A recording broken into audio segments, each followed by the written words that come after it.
حدیث میں آتا ہے ابن ماجہ کی چیپٹر نمبر 16 حدیث نمبر 219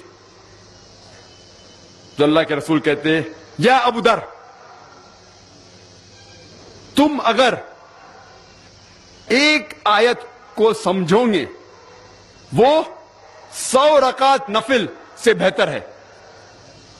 اللہ کے رسول فرماتے یا ابو در تم اگر ایک قرآن کی آیت کو سمجھو گے وہ 100 رکعت صلاح نوافل صلاح سے بہتر ہے.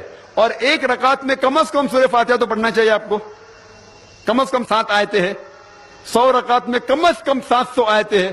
تو اللہ کے رسول فرماتے ایک آیت کو سمجھ کے پڑھنا سمجھنا 700 آیت کی تلاوت کرنے سے بہتر ہے. یعنی سمجھنا 700 گنا صرف تلاوت سے بہتر ہے. اللہ کے رسول فرماتے ابن ماجہ میں اور یہ صحیح حدیث ہے.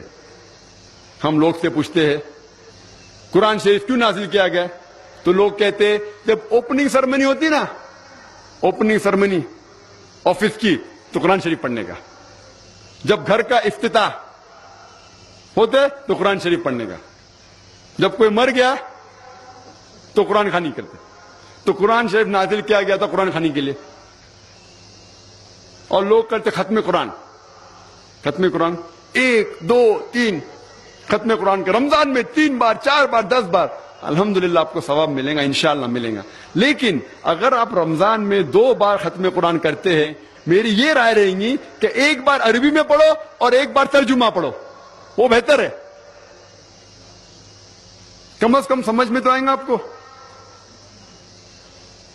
اور اگر آپ چاہتے ہیں کہ اوپننگ سرمنی میں قرآن خوانی ہو یا افتتاح ہو گھر کا تو قرآن خوانی ہو کوئی مر جاتا قرآن خوانی. میں کوئی قرآن کی آیت میں صحیح حدیث میں نہیں جانتا ہوں کہ محمد صلی اللہ علیہ وسلم یا صحابہ کوئی مر جاتا تو قرآن پڑھتے تھے یا کوئی افتتاح کے لیے قرآن پڑھتے تھے.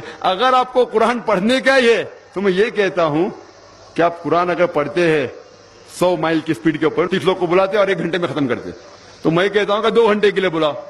عربی بھی پڑھو ترجمہ بھی پڑھو. نہیں تو 30 کے بدلے 60 لوگ کو بلاؤ.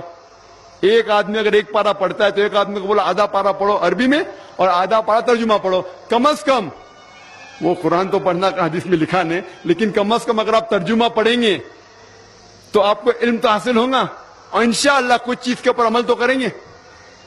تو قرآن کو سمجھ کے پڑھنا بہت ضروری ہے بہت ضروری ہے.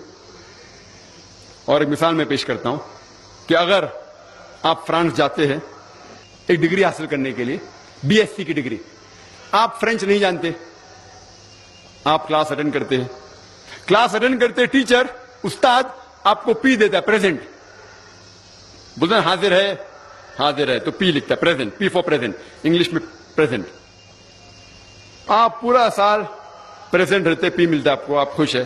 جب ایگزامینیشن آتا ہے تو کوشچن پیپر سوال کا جو پیپر ہوتا ہے وہ آپ کو فرینچ میں ملتا ہے. آپ کو فرینچ نہیں آتی آپ کچھ سمجھ نہیں سکتے لیکن ایگزامینیشن میں بھی آپ کو پریزنٹ ملتا ہے پی.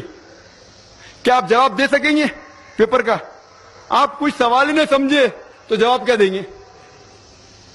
تو یہ پی جو ہے وہ پریزنٹ کے لیے پاس کے لیے نہیں. آپ ایگزامینیشن میں فیل ہو جائیں گے. تو آپ صرف قرآن شریف عربی سے پڑھیں گے آپ کو پی ملے گا لیکن وہ پی پاس کے لیے نہیں ہے پریزنٹ کے لیے موجود حاضر. ہمیں غلط فہمی ہے کہ ہم پڑھیں گے تو جنت میں جائیں گے. صرف پڑھنا کافی نہیں ہے پڑھ کے سمجھو اور قرآن مجید پہ عمل کرو تو انشاءاللہ آپ جنت میں جائیں گے.